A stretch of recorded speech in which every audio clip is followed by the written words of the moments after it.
Aí a gente viu na aula passada, né, como são as ondas eletromagnéticas. Você tem aí uma composição de perturbações no campo elétrico, né? Você tem umas perturbações no campo magnético. Essas duas perturbações, elas compõem uma onda do tipo eletromagnético. É uma onda sempre transversal. Tá? Então, essa oscilação que ocorre aqui no campo elétrico é perpendicular à oscilação que acontece aqui no campo magnético, e a direção de propagação da onda é perpendicular a esse plano aí que define a oscilação do campo elétrico e a oscilação do campo magnético.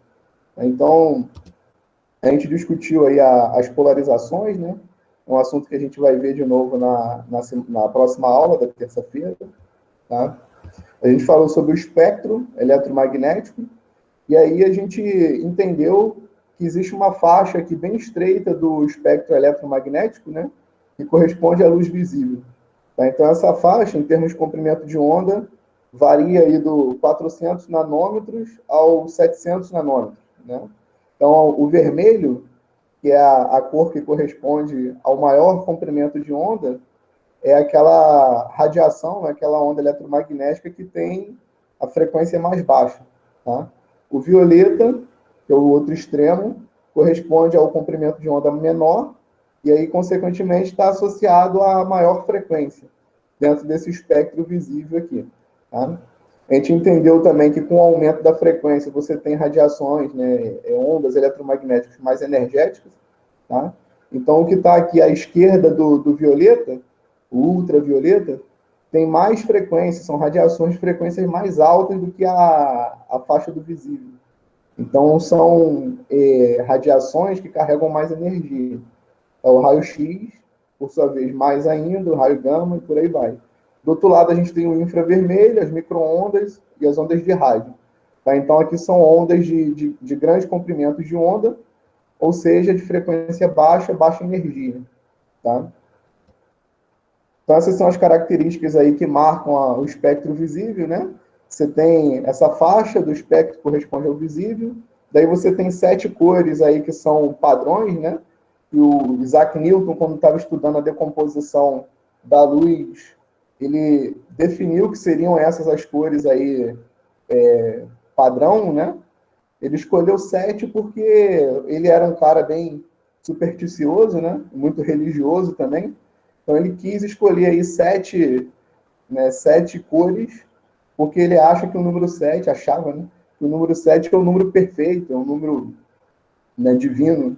Tanto é que o número 7 aparece em diversas ocasiões aí no cotidiano. Né? Você tem as notas musicais, que são 7, os dias da semana, que são 7.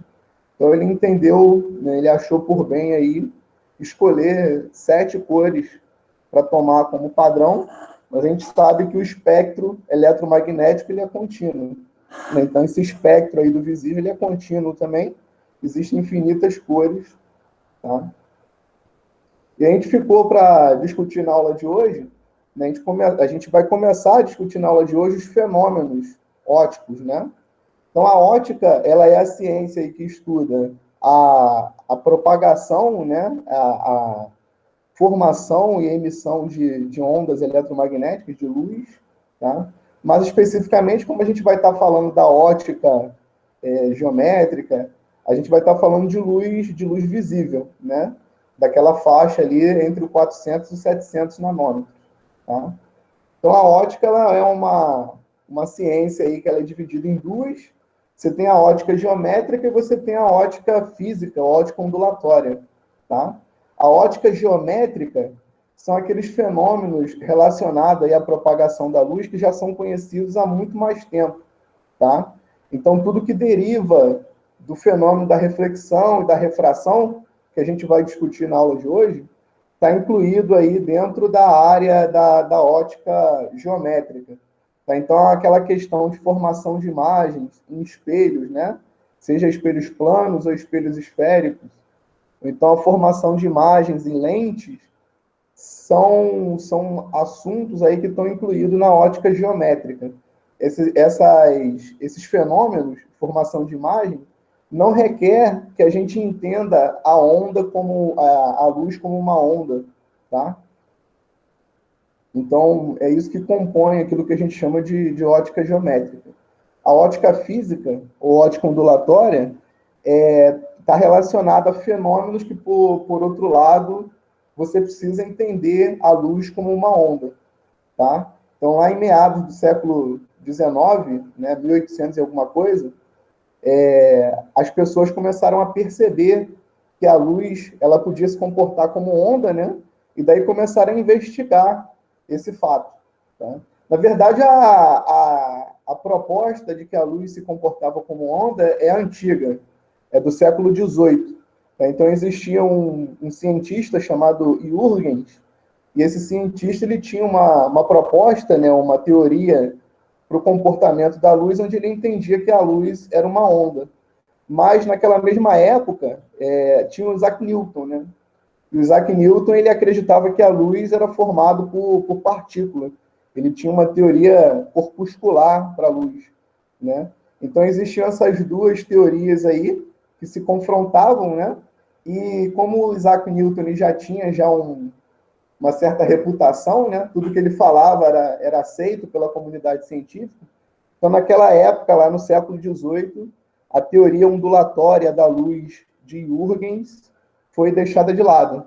As pessoas acreditavam na teoria de Newton, né? Mas aí, no século XIX, uma série de experiências ali começaram a corroborar para a ideia de que a luz, de fato, era uma onda, né? Então, lá no século XIX, quando Newton já tinha morrido, né? Ele morreu mais ou menos na segunda metade do século XVIII, 1700 e pouco. Então, a partir dali em diante, mais ou menos lá no início do século XVIII, 1900 e alguma coisa, aliás, desculpa, século XVIII, 1800 e alguma coisa, né? Século XIX. Tá? Então, ele viveu até o século XIX, mais ou menos no final do século XIX. Quer dizer, ele viveu até 1700 e alguma coisa, né? Ou seja, século XVIII. Tá? Aí, no século seguinte, que foi o século XIX, que deu início lá em 1800 e pouco, uma série de descobertas a respeito do comportamento da luz começaram a corroborar, né, para o entendimento de que a luz era uma onda. Tá? Então, tem um experimento de Young, que mostra bem o comportamento ondulatório da luz, né, que corroborava lá com a teoria de Huygens, né, que é bem antiga. Teve um outro cientista chamado Fresnel também, que fez descobertas interessantes a respeito do comportamento ondulatório da luz. Teve um outro cara também, outro cientista chamado Foucault, que também fez uma descoberta que, de certa forma, refutava, né, o pensamento, a ideia de Isaac Newton sobre a luz. Né? Um dos argumentos que Isaac Newton usava para né, defender a tese dele de que a luz era formada de partículas, era de que se a gente ouve, né, através de obstáculos, você pode ter uma parede entre duas pessoas, e essas pessoas se comunicam, elas podem se ouvir, né, mesmo sem se verem, isso está muito bem explicado pelo fato de que a luz, de que a onda sonora, né, é uma onda, né, de que o som é uma onda. E aí, como você não consegue enxergar, como essas duas pessoas em lados opostos da parede não conseguiam se enxergar, então, para Isaac Newton, isso mostrava que a luz não poderia ser uma onda. Né? E se o som, que é uma onda, ela consegue se propagar de um lado para o outro, as pessoas podem se ouvir, por que a luz, né, considerando a hipótese que seja uma onda, não poderia fazer a mesma coisa? Então, ele usava esse argumento para defender a ideia de que a luz não era uma onda. Na verdade, esse argumento ele é um pouco equivocado. Né? Um outro argumento que o Newton usava para defender a ideia dele, uma das hipóteses, né, uma das conclusões, na verdade, que ele chegou a partir da teoria corpuscular da luz que ele defendia, é de que quando a luz passava de um meio, por exemplo, do vácuo para a água, né, quando a luz passa do vácuo para um meio material, a velocidade da luz, de acordo com a teoria corpuscular de Newton, deveria aumentar. Isso aí confrontava a ideia de Huygens, né? De acordo com Huygens, o que acontece é o seguinte: quando a luz passa do vácuo para o meio material, a velocidade da luz diminui, tá? E aí isso aí foi comprovado lá no século XIX, 1800 e pouco, pelo cara que eu falei ainda há pouco, por Foucault. Ele fez a experiência e mostrou que quando a luz passa do vácuo para o meio material, a velocidade, na verdade, diminui, né? Hoje se sabe que a luz no vácuo tem o valor máximo, né, possível de se propagar. A velocidade da luz, de propagação da luz no vácuo é uma velocidade máxima, é um limite para qualquer coisa. Newton acreditava que não, que se você passasse do vácuo para um meio material, a velocidade poderia aumentar. Então, esse foi um dos argumentos dele que foi refutado. E aí, com o passar do tempo, no século XIX, uma série de outras experiências foram mostrando que a luz, de fato, era uma onda. Tá? Então, esse fenômeno que a gente vai começar a discutir aqui agora, né, que é o fenômeno da refração e reflexão da luz, ele já era conhecido, mesmo na época de Newton, tá? E aí as duas teorias que existiam, tanto a de Newton como a de Huygens, de certa forma, serviam para explicar esse fenômeno aí, tá?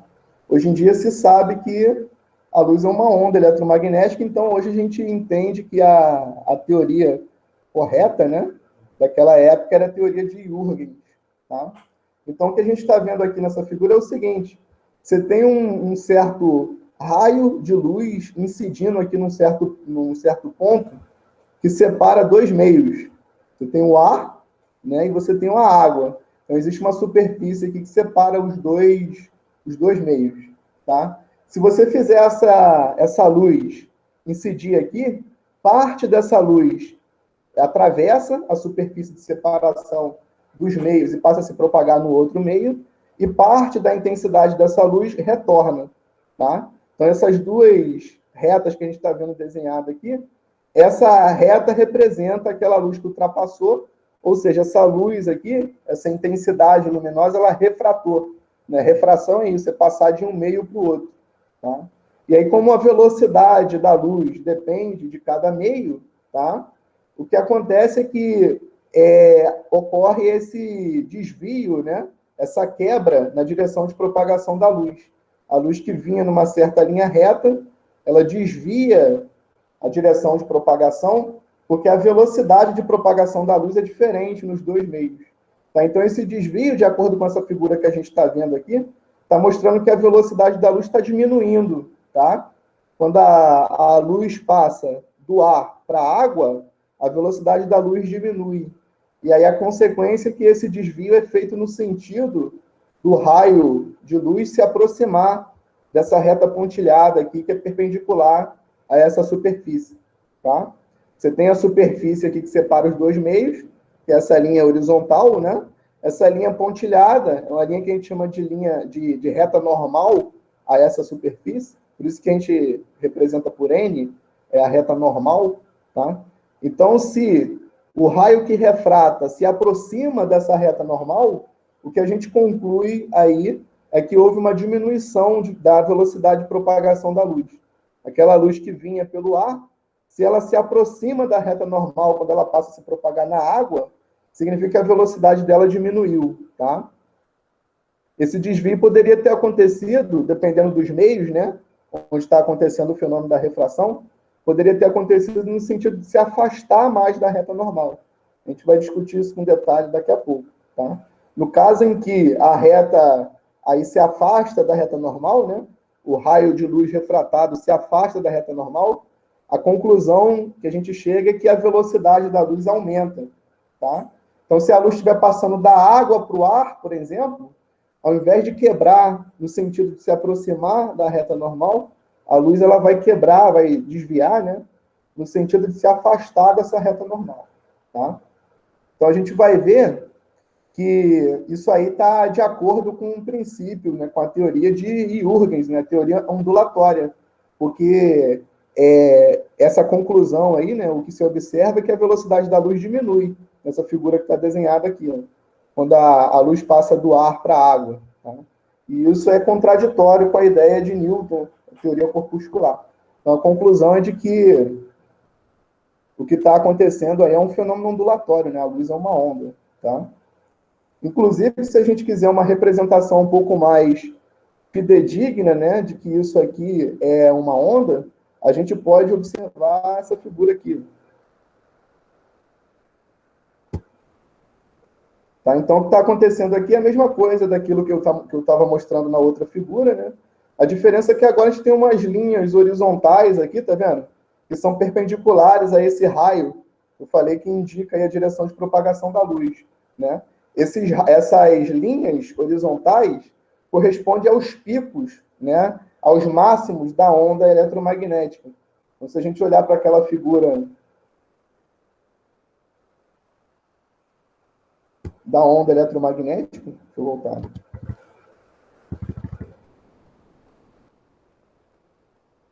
Se olhar para essa figura aqui, aquelas retas horizontais correspondem a esses máximos aqui, tá? Então, eu tenho uma reta horizontal representando esse máximo, esse pico da onda eletromagnética. A próxima reta horizontal corresponde ao próximo máximo da onda eletromagnética. Ou seja, a distância entre duas retas horizontais daquela ali corresponde ao comprimento de onda, ao lambda, tá? Então, vamos voltar para a figura. Então, isso aqui, ó, essa reta azul e essa outra reta azul correspondem aos máximos da onda eletromagnética.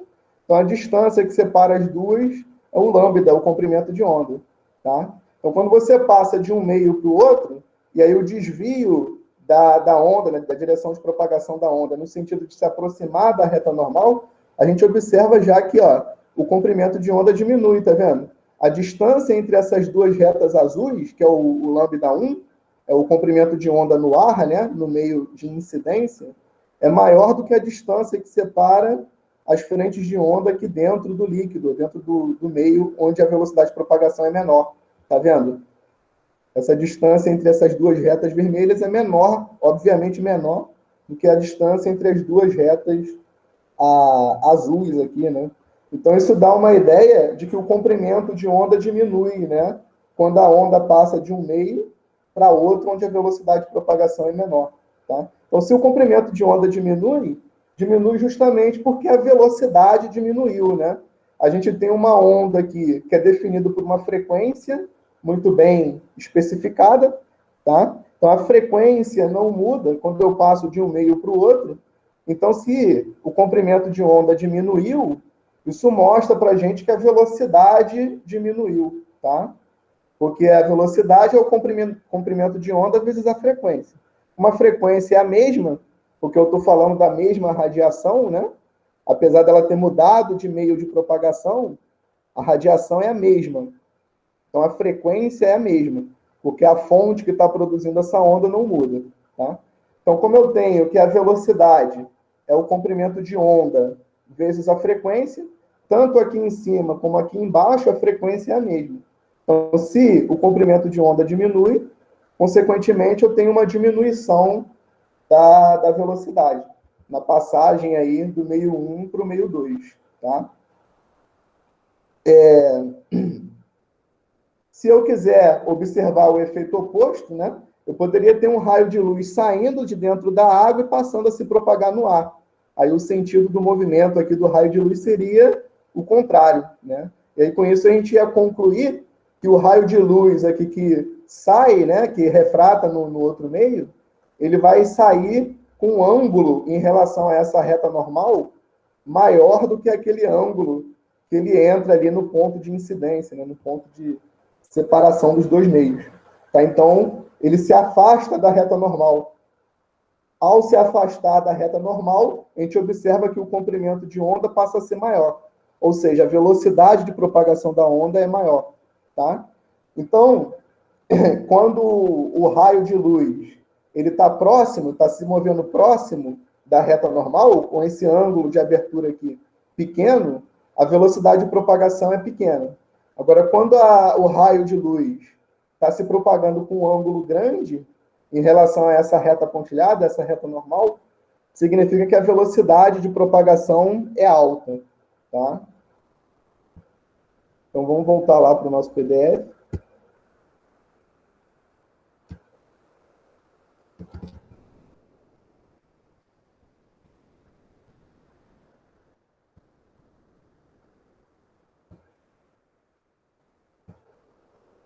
Então, a respeito disso tudo que está acontecendo aqui, a gente tem aí, daqui a pouquinho a gente vai ver, 3 regrinhas, 3 leis, tá? Antes a gente precisa definir aqui uma grandeza que vai ser muito útil no estudo da ótica, que é o índice de refração, né? Como a velocidade da luz depende do meio de propagação, e como a velocidade da luz é um número muito grande, né? É conveniente a gente estipular aí um procedimento de calcular a velocidade de propagação num certo meio de uma forma mais, né, uma forma mais simples, né? Então a gente define o índice de refração para simplificar a vida da gente aí na hora de comparar, né, a velocidade de propagação entre dois meios, tá? Então qual que é a definição do índice de refração? Você pega a velocidade da luz no vácuo, que é esse valor c aqui, tá? E divide pela velocidade de propagação da luz naquele meio. Vamos supor que você esteja na água, tá? Aí você pega a velocidade de propagação da luz no vácuo e divide pela velocidade de propagação da luz na água, você tem o índice de refração da água. Observa que esse número aqui ele vai ser sempre maior do que 1, tá vendo? O C é a velocidade de propagação da luz no vácuo. Então vai ser o maior valor possível aí de velocidade que a luz pode ter, né? Então se eu pego um número C e divido por um número que é com certeza menor, essa razão aqui dá sempre maior do que 1, tá? Então, o índice de refração de qualquer meio material é sempre maior do que 1, tá? E aí, esse índice de refração, quanto maior ele for, né, menor é a velocidade de propagação da luz naquele meio, tá? Porque aqui, ó, a velocidade de propagação da luz no meio está no denominador da fração, tá? Então, o N, o índice de refração, é inversamente proporcional à velocidade de propagação da luz naquele meio, tá? Então, se eu estou, por exemplo, comparando a água e o vidro, o índice de refração na água é mais ou menos 1,3, 1,33. E o índice de refração de um vidro qualquer aí é mais ou menos 1,5. Aonde que a luz se propaga mais rápido? Na água ou no vidro? Né? Se o índice de refração do vidro é maior, significa que a velocidade de propagação no vidro é menor do que na água, tá? Então, essa aqui é a ideia. Então, o índice de refração, de certa forma, é uma forma de você comparar a velocidade de propagação da luz naquele meio em relação à velocidade de propagação da luz no vácuo, tá? Então, o índice de refração vai sempre valer um número aí em torno de 1, 2, tá? É sempre um número pequeno. Por isso que ele é interessante de ser definido. É um número fácil de manipular, ok? E aí as leis que estão relacionadas aí ao fenômeno da reflexão e da refração são 3, né? A primeira é um enunciado sem expressão matemática, tá? É só um enunciado dado em palavras. Então, o que diz a primeira das 3 leis aí? Os raios incidentes, refletido e refratado estão todos contidos no mesmo plano. Tá? Então, o raio incidente é esse que está chegando no ponto que separa os dois meios, né? O raio refratado é aquele que passa para o segundo meio, e o raio refletido é aquele que retorna para o meio de origem, tá? Sempre você vai ter aí uma reflexãozinha, tá? E uma outra parte da intensidade luminosa refratando no meio de separação dos dois. Hein? A não ser que isso aqui seja uma superfície de um espelho, né? Aí o espelho, ele é construído, ele é feito de tal forma que a intensidade de luz que refrata é insignificante. Tá? Então, para efeitos práticos, no espelho, toda a luz que bate aqui no ponto de incidência reflete. Tá? Mas, em geral, se você está num vidro ou na superfície aí de um líquido, da água, por exemplo, você vai ter uma intensidade de onda refratando e uma outra intensidade de onda refletindo. Tá? Esses 3 raios, essas 3 direções, estão contidas no mesmo plano. O que isso quer dizer? Vamos supor que esse raio incidente aqui está incidindo no plano que é tangente aí à tela do computador, tá? Esse raio refletido aqui ele também é tangente à tela do computador e o raio refratado também é tangente à tela do computador. Não pode ter um raio saindo em direção ao teclado, por exemplo, se esse raio incidente está plano, né, está tangente à tela do computador, tá bom? É isso que quer dizer. Então, os três raios, o incidente, o refletido e o refratado, eles estão sempre contidos no mesmo plano. Tá? A segunda lei é a lei da reflexão. Tem que corrigir isso aqui, está escrito reflexão, eu vou corrigir. Tá? Então, a lei da reflexão é o que diz respeito a o que acontece com esse raio refletido. Né? Então, o que a lei da reflexão dá para a gente é o seguinte, ó, o ângulo que esse raio refletido faz com a reta normal é igual ao ângulo que o raio incidente faz com a mesma reta normal. Tá? Então, esse ângulo alfa aqui é chamado ângulo de incidência, e esse ângulo beta ele é chamado ângulo de reflexão. Os dois são iguais. Tá? Então, para o efeito aí da reflexão, não poderia ter nada mais simples. Né? O ângulo refletido é igual ao ângulo incidente. Tá? E com relação ao que ocorre aqui na refração, a gente tem a lei de Snell, né? Lei de Snell-Descartes. Tá? Então, essa lei de Snell-Descartes diz o seguinte, ó, o índice de refração desse meio, vezes o seno desse ângulo de incidência, é igual ao índice de refração do outro meio, né, para onde a luz foi, vezes o seno do ângulo que o raio refratado faz com a reta normal. Tá? E aí esse ângulo é chamado de ângulo de refração. Tá bom? Essa é a lei de Snell-Descartes.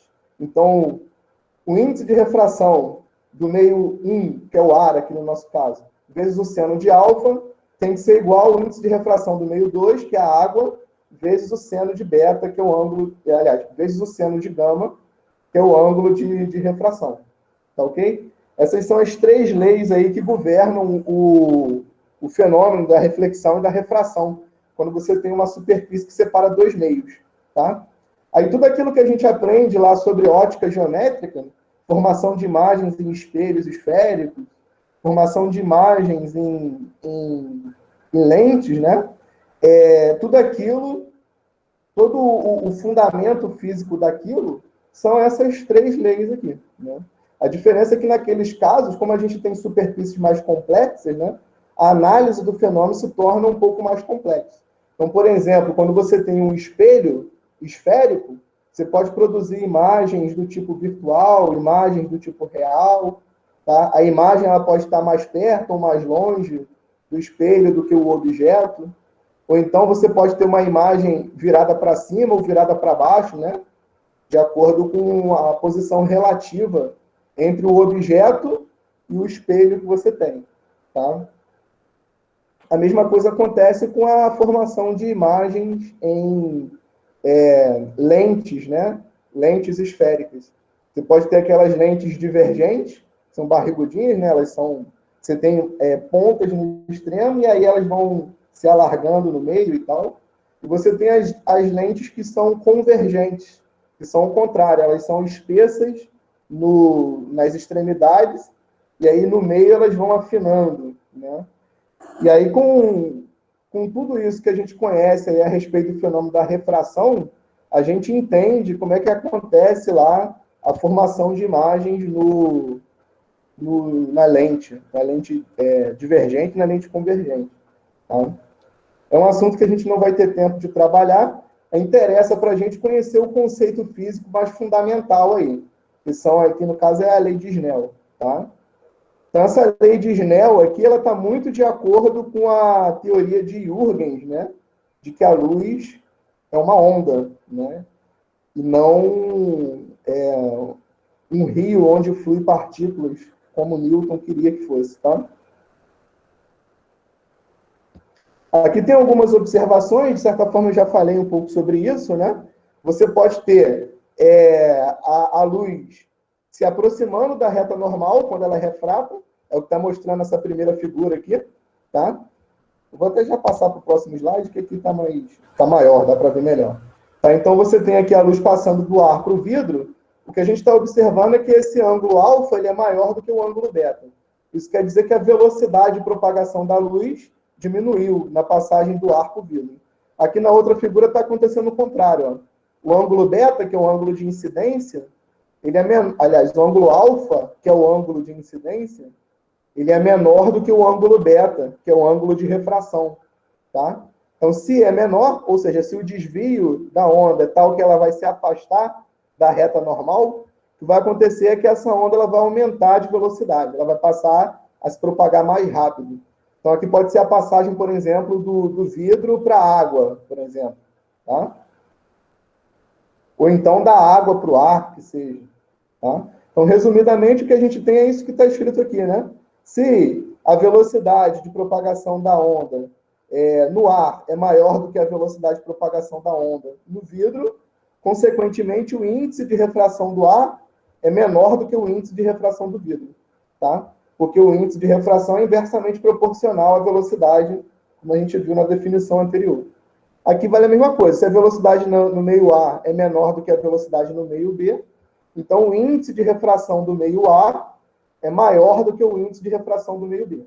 Ou seja, a luz ela se propaga mais devagar em A do que em B. Por isso que aqui o raio está mais perto da reta normal do que aqui embaixo. Tá bom?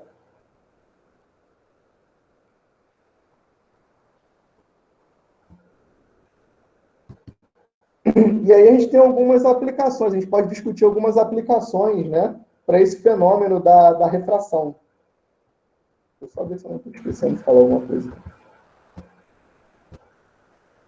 Então a gente pode ter uma aplicação para esse fenômeno da refração, duas, a gente vai discutir duas aplicações aqui, existem outras, né? Mas essas duas são, na minha opinião, as mais interessantes. Tá? Então, uma dessas aplicações, que é a primeira que a gente vai discutir aqui, é o chamado fenômeno da reflexão total. Tá? O fenômeno da reflexão total é o que dá origem, por exemplo, ao funcionamento das fibras ópticas, como a gente vai ver daqui a pouquinho. Tá? Então, o que é a reflexão total? Ó, vamos supor que você tem aqui uma piscina, isso aqui é um recipiente contendo água, tá? E daí você está fazendo um feixe de luz sair de dentro da piscina, tá? A fonte da luz está aqui dentro da piscina, então a luz está sendo gerada de dentro da piscina para fora, tá? E aí essa luz, quando ela incide aqui, né, quando ela bate na superfície de separação dos dois meios, que é a água e o ar, né, que está do lado de fora, a gente vai ter um ângulo de incidência. Então, o ângulo de incidência é esse ângulo I que está aparecendo aqui. Acho que vocês conseguem ver aí, né? Então, esse ângulo de incidência, ele é tal que, né, como a gente já entendeu aí do fenômeno da reflexão e da refração, uma certa intensidade de luz vai refletir. Então, é esse cinza mais claro que a gente está vendo aqui, né, voltar para dentro da piscina. E a gente observa que esse raio de luz que volta para a piscina forma um ângulo I também com a reta normal, né, obedecendo aquela lei da reflexão que a gente acabou de ver. Tá? E uma intensidade um pouco maior da luz vai sair, vai para o ar. Né? Então, essa luz que sai, que é representada por essa outra reta aqui, essa seta cinza um pouquinho mais escura do que essa, né? Ela vai formar um ângulo de refração com a reta normal, e esse ângulo de refração é necessariamente maior do que esse ângulo de incidência. Por que é maior? Porque a velocidade de propagação da luz na água é menor do que a velocidade de propagação da luz no ar. Então, quando a luz passa da água para o ar, o ângulo, né, aumenta. A abertura em relação à reta normal aumenta. Tá? Então, o que vai acontecer aqui? Vamos supor que eu vou aumentando esse ângulo I de incidência. Tá? Aqui o ângulo I é bem pequenininho. Na próxima imagem, eu já dei uma abertura nesse ângulo I. Né? Então, se eu abrir o ângulo I, e esse ângulo I ele tem que ser menor do que o ângulo de refração, então a consequência é que o ângulo de refração também vai abrir, ele vai aumentar. Né? E aí, se eu for abrindo esse ângulo I, vai chegar uma hora que ele vai valer um ângulo θ, tal que o ângulo de refração é exatamente 90 graus, né? Porque esse ângulo de refração aqui, ó, ele é sempre maior do que esse ângulo I de incidência. Então, se eu for abrindo o ângulo I, o ângulo R, ele vai abrindo também. Então, esse ângulo R aqui vai chegar uma hora que ele vai chegar no valor de 90 graus, tá?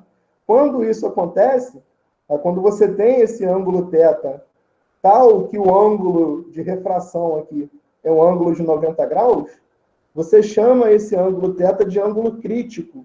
ele chegou ali no limite, a partir do qual, se você aumentar mais o valor do ângulo de incidência, você não vai ter mais nenhuma porção da luz sendo refratada para o ar. Toda aquela luz que bate nesse ponto retorna para dentro da água, entendeu? Por isso que a gente chama isso de reflexão total. A luz, ela reflete por completo. Não vai ter nenhuma porção dela sendo transmitida para o meio externo, tá? Então, quais são as condições para que você tenha esse fenômeno aí acontecendo? Primeiro, você tem que ter essa organização aqui, né? Esse sentido de propagação da luz. A luz ela tem que estar indo do meio onde a velocidade é baixa para um meio onde a velocidade é alta. Para que isso? Para o ângulo de refração ser sempre maior do que o ângulo de incidência. E aí, se eu for aumentando esse ângulo de incidência, vai chegar uma hora que esse ângulo de incidência vai ser tal que o ângulo aqui refratado é de 90 graus. Logicamente que se eu passar por um valor um pouco maior do que esse ângulo crítico, o que vai acontecer é que não vai ter mais refração nenhuma. A luz ela vai refletir por completo. Tá? Por isso que o nome é reflexão total. Tá? Então, qual que é a condição necessária para a reflexão total acontecer? O fenômeno da refração ele tem que estar acontecendo nesse sentido. O meio de incidência tem que ter uma velocidade de propagação menor do que o meio de refração, né? Ou seja, o índice de refração desse meio 1 aqui tem que ser maior do que o índice de refração do meio 2, que é para onde a luz foi, tá bom? Então, isso que é a reflexão total. E aí, como é que a gente faz para determinar esse ângulo crítico aqui? Vamos supor que eu saiba quanto é o índice de refração aqui desse meio, da água. Vamos supor que eu saiba quanto é o índice de refração do meio de cima, que é o ar. Como é que eu faço para descobrir quanto deve valer esse ângulo crítico aqui? É muito simples. É só a gente aplicar a lei de Snell, né, que a gente acabou de aprender ali no slide anterior. Tá? Então, N1, que é o índice de refração da água, vezes o seno do ângulo crítico, é igual a N2, que é o índice de refração do ar, vezes o seno desse ângulo de refração crítica aí, que é 90 graus. Tá? Aqui o seno de 90 graus é 1. A gente sabe que o seno de 90 graus é 1. Tá? Então, esse N1 vezes o seno de θ dá N2. Consequentemente, qual que é o valor do ângulo θ? O seno dele é tal que é dado pela razão N2 sobre N1. Tá? Então, toda vez que eu tenho um fenômeno de refração acontecendo de um meio onde o índice de refração é baixo para o meio onde o índice de refração é alto, o meu seno, o valor do ângulo crítico, ele é dado por essa regra, tá? O seno do ângulo crítico, ele vai ser a razão N2 sobre N1, tá? Vamos supor que essa razão N2 sobre N1 aqui dê meio, 1 sobre 2. Qual é o ângulo θ que tem seno igual a meio? É 30 graus. Então, a gente vai concluir que esse ângulo crítico aqui vale 30 graus. Ou seja, se eu faço o fenômeno da refração para ângulos maiores do que...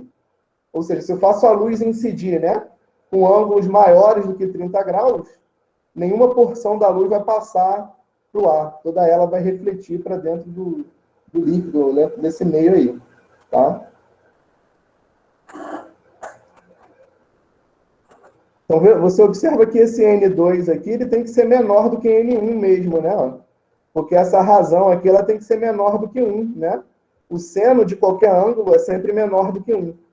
Então, para isso dar um número menor do que 1, é necessário que o N2 seja menor do que o N1.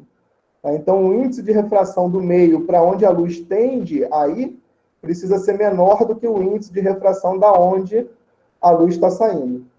Tá? Aqui a gente tem aí a imagem de um fenômeno desse, né, de reflexão total, tá? Então, você tem um aquário, o aquário está vazio aqui, cheio d'água, né? Não tem nada além da água aqui dentro. Daí você tem uma fonte luminosa aqui na parte de baixo, no chão do aquário, tá? e ele faz esse raio de luz incidir com a superfície de separação da água num ângulo maior do que o ângulo crítico. Então a luz ela bate nesse ponto e retorna, tá vendo? Não tem nenhuma porção da luz saindo para o ar, tá? Então essa luz aqui ela está sofrendo reflexão total. E é assim que funciona a fibra ótica. Então, a fibra ótica ela tem o seguinte formato, né? A grosso modo, é claro que existe mais critérios técnicos aqui envolvidos na construção de uma fibra ótica, mas a grosso modo é assim, você tem um material aqui que forma um certo núcleo, tá? E aí você tem uma casca feita de um outro material diferente. Aí o que acontece? Você faz a luz incidir, penetrar, né, nessa fibra ótica pelo núcleo, tá?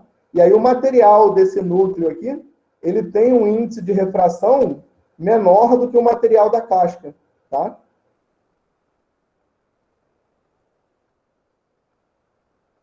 Aí o que vai acontecer? Quando você faz a luz incidir, essa luz ela incide aqui na parede do núcleo, formando um ângulo maior do que o ângulo crítico, e aí o que vai acontecer é que você vai tendo reflexões totais aqui, né? Porque a superfície que separa o núcleo da casca é desse tipo, né? Que permite a ocorrência de reflexão total. Então, se você fizer a luz incidir com um ângulo maior do que o ângulo crítico, a reflexão total ela vai acontecer. E aí você faz a informação, né, que no caso aí é transportada por onda eletromagnética, se propagar de forma mais rápida, né? Se você tem um condutor aí que está conduzindo informação entre dois pontos, a velocidade da luz, é claro que essa informação vai ser conduzida muito mais rapidamente do que se você tiver um cabo coaxial normal, desses que é corrente elétrica que circula ali, né? A luz ela tem uma velocidade muito maior. Por isso que a fibra ótica ela é muito melhor, né, para conduzir informação entre dois pontos. Ela conduz a informação à velocidade da luz. Então, é uma informação que se propaga muito rápido. E, além do mais, as perdas aqui que ocorrem são muito menores do que num cabo coaxial, né, onde você precisa de uma corrente elétrica que faz esquentar e faz dissipar a energia. Tá? Então, uma aplicação interessante aí do fenômeno da refração é essa possibilidade que você tem aí de construir fibras óticas. Tá? Uma outra aplicação interessante para o fenômeno da refração, né, um outro lugar onde a refração acontece, né, é na formação de arco-íris, tá? A gente chama de dispersão da luz. Vamos supor que você tem aí um vidro, tá? E aí você faz uma luz policromática, uma luz branca, incidir na superfície de separação do vidro com o ar, tá? O ar, ele é um meio onde a luz branca, ela é tal que as componentes dessa luz branca, a gente aprendeu na aula passada que a luz branca, ela é a superposição de todos os comprimentos de onda do espectro visível, né? Então, se você tem uma luz branca, ali você tem uma porção de vermelho, uma porção de verde, uma porção de amarelo, uma porção de violeta. Então, todas essas porções juntas, né, formam a luz policromática, a luz branca. Tá? Então, se você pegar uma luz policromática e fizer ela se propagar no ar, quando ela bate na superfície de separação com o vidro, o que vai acontecer é que essas luzes, essas componentes monocromáticas que formam o branco, vão se separar, tá? Então, aqui você vai ter a decomposição espectral da luz. Isso acontece porque cada frequência dessa, o vermelho, o laranja, o amarelo, o verde, por aí vai, cada uma dessas frequências tem um valor específico de índice de refração nesse meio, tá? Então, quando um meio é desse tipo, onde cada frequência tem um índice de refração diferente, você chama esse meio de meio dispersivo. E aí, se cada comprimento de onda desse, ou cada frequência, vai ter o seu particular índice de refração, consequentemente, cada um vai desviar, né, de uma forma particular. Né? Então, a luz vermelha, como a gente está vendo aqui nessa figura, é aquela que menos desvia da direção original.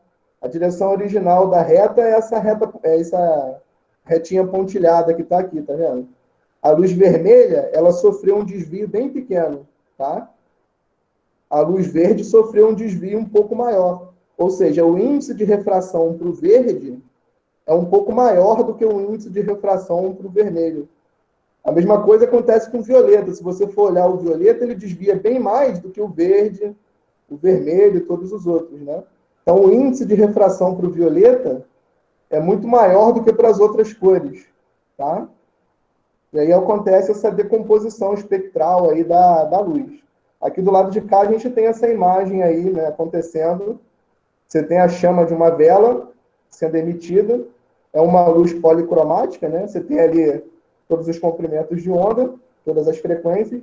Daí, quando essa luz atravessa um prisma de vidro, que é esse triângulo aqui, ela sofre essa decomposição espectral aí, tá?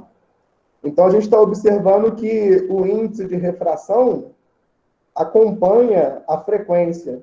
Ou seja, quanto maior a frequência da onda, né, daquela onda monocromática, maior é o índice de refração. O violeta tem uma frequência muito maior do que o vermelho. O violeta desvia muito mais do que o vermelho. Então, significa que o índice de refração para o violeta é muito maior do que para o vermelho. Tá? Então, esse é o fenômeno da dispersão da luz branca. Então, quando a gente vê, né, num dia que chove, vamos supor, choveu pra caramba, e aí tem muita umidade relativa no ar, né, muitas partículas de água espalhadas na atmosfera. E aí parou de chover, saiu aquele sol bem forte, né, então a intensidade de luz que está sendo emitida, está chegando para a gente uma intensidade bem forte, o que vai acontecer é que aquelas gotículas de água em suspensão vão agir como se fossem esses prismas aqui, ó, de vidro. E aí vai produzir a decomposição espectral lá da luz branca proveniente do Sol, e a gente vê aquele arco-íris, né, arredondado depois de um dia que chove. Tá? Então, o que está acontecendo ali é o fenômeno da dispersão da luz branca. Tá? Aqui a gente tem algumas imagens da dispersão da luz branca, né? Essa aqui é uma imagem um pouco mais real, né? Ali é uma figura desenhada. Isso aqui é mais uma foto, tá? Você tem aqui um feixe de luz branca incidindo, tá vendo? Num prisma. E a gente está vendo a ocorrência aqui da decomposição espectral. O vermelho lá em cima, o violeta aqui embaixo. Ou seja, o violeta desviou mais do que o vermelho, tá? Essa imagem aqui é uma imagem clássica, né? O Isaac Newton aqui, um acompanhante dele aí, um amigo dele, um assistente, né? Ele faz ali um feixe de luz branca, pode ser um pouquinho de luz do sol, né? Batendo no prisma e aí a decomposição espectral da luz acontecendo aí. Foi ele que estudou esse fenômeno pela primeira vez. Então foi ele que decidiu que essas 7 cores aqui seriam tomadas como parâmetro, né? Vermelho, amarelo, aliás, vermelho, laranja, amarelo, verde, azul, anil e violeta. Tá?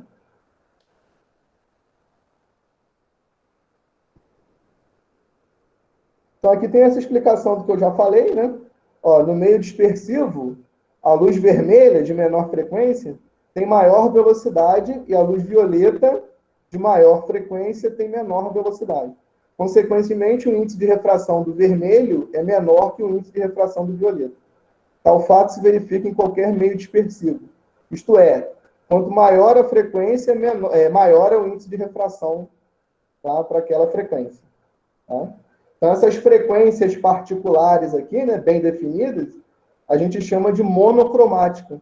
É monocromática porque, teoricamente, corresponde a uma cor bem definida, né? É claro que, na prática, você não consegue produzir uma onda perfeitamente monocromática. Você tem sempre um intervalinho do espectro ali na luz que você produz. Tá? Então, a luz monocromática é aquela que tem uma frequência bem definida. Uma luz policromática é aquela luz que é formada por vários comprimentos de onda, várias frequências. Tá? Vamos ver que horas são aqui. Só para eu ter uma ideia. São 55. Então, o que a gente viu aqui, deixa eu...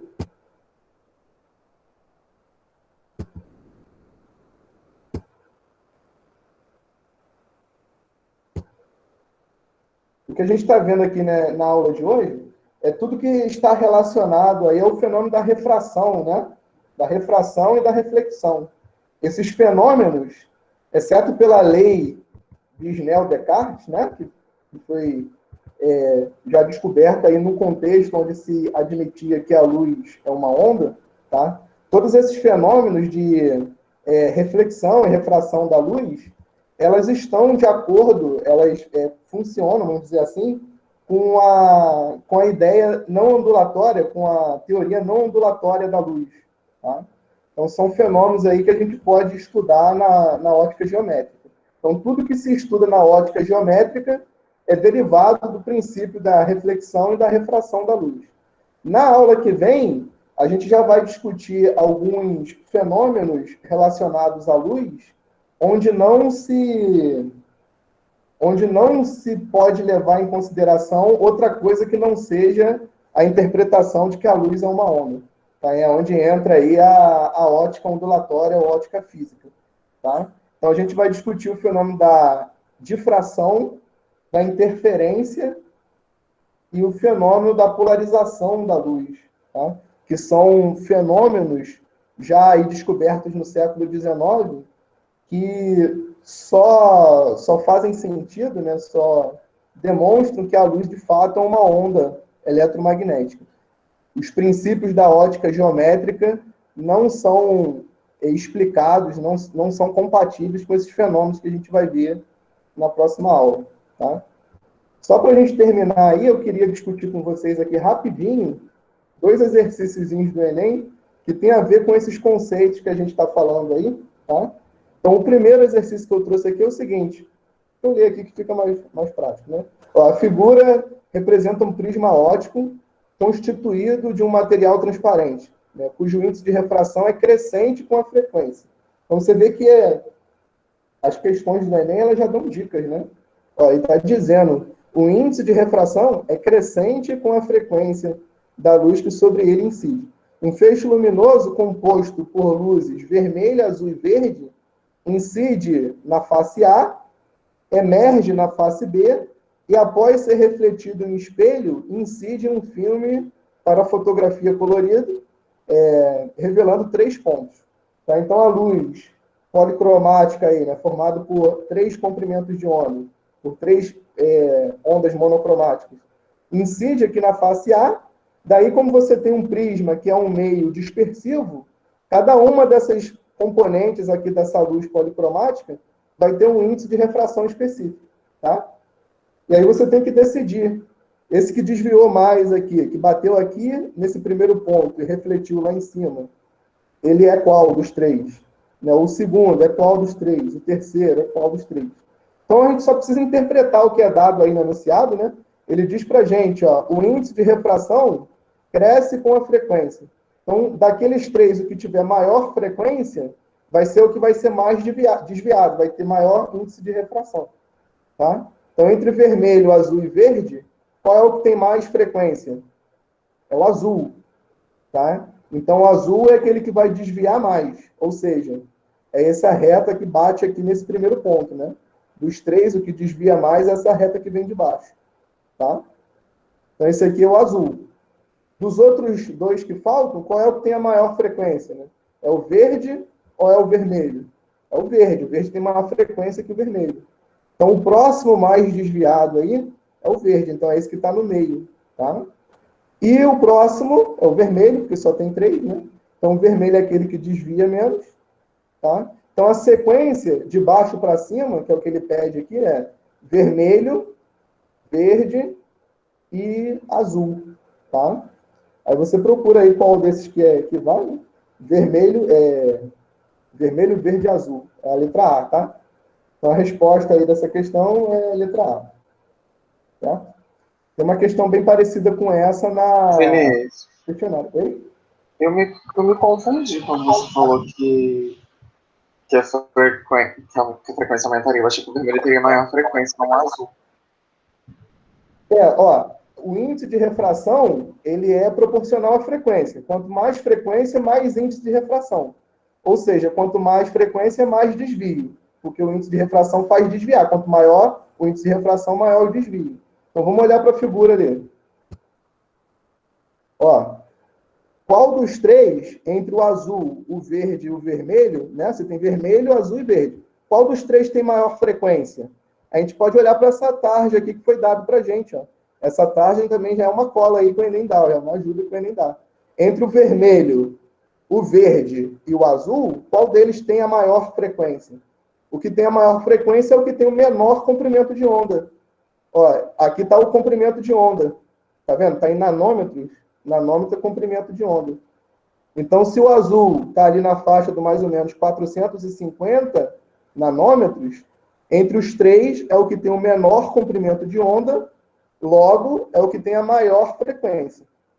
Se é o que tem a maior frequência, é o que vai ter o maior índice de refração. Ou seja, é o que vai desviar mais. Tá? Ah, sim, entendi. Então, entre os três, é o que desvia mais. E o que desvia mais é esse que bate embaixo aqui, né? Ah, entendi. Certo? Então, esse, o que vai bater lá em cima, porque tem um espelho refletindo aqui, né? É o azul, tá? Porque é o que desvia mais. O próximo, se a gente olhar aqui, é o verde, ó. É o que tem o comprimento de onda intermediário, por isso é o que tem a frequência intermediária. E o outro é o vermelho, tá? Então, a sequência de baixo para cima é isso. Como é que se fala? Aqui é o vermelho, verde e azul, tá? Tem uma outra questão interessante aqui também, mas essa eu vou deixar para a gente discutir então na aula que vem. Essa questão em si, ela não tem nada de muito interessante nela, não. Mas ela dá ensejo aí para a gente discutir uma coisa interessante, que é essa questão do espectro da radiação térmica. Inclusive, eu comentei com vocês na aula passada que eu ia falar sobre isso também. Então, eu vou deixar esse exercício aqui para a gente falar no início da próxima aula também. Okay? Já são 8h02, então já tem mais ou menos 1 hora de aula aí, tá? Vou deixar isso para a próxima aula. Isso aí vai tomar pelo menos uns 15 minutos da gente.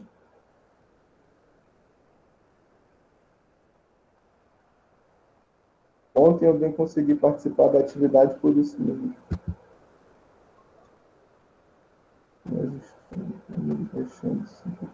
A rua é muito forte. Tem pessoas que a internet não sustenta. Ah, então, o que acontece é o seguinte, a atividade do Kahoot, ela vai ser em grupo, né? Assim, em grupo, no trio, no caso, né?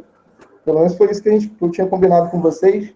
Aí, vamos supor que você esteja num grupo aí onde um dos três caiu.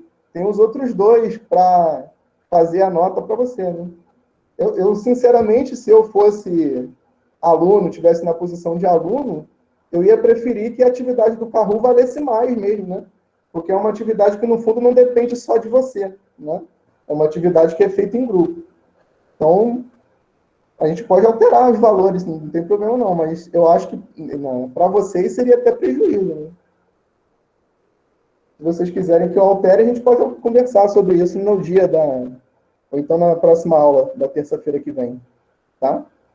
E o Kahoot vai ser assim, eu vou dar a lista de presença, aliás, eu vou até jogar a lista de presença de hoje logo aqui, tá? E vou parar de gravar também, para o vídeo não ficar muito grande.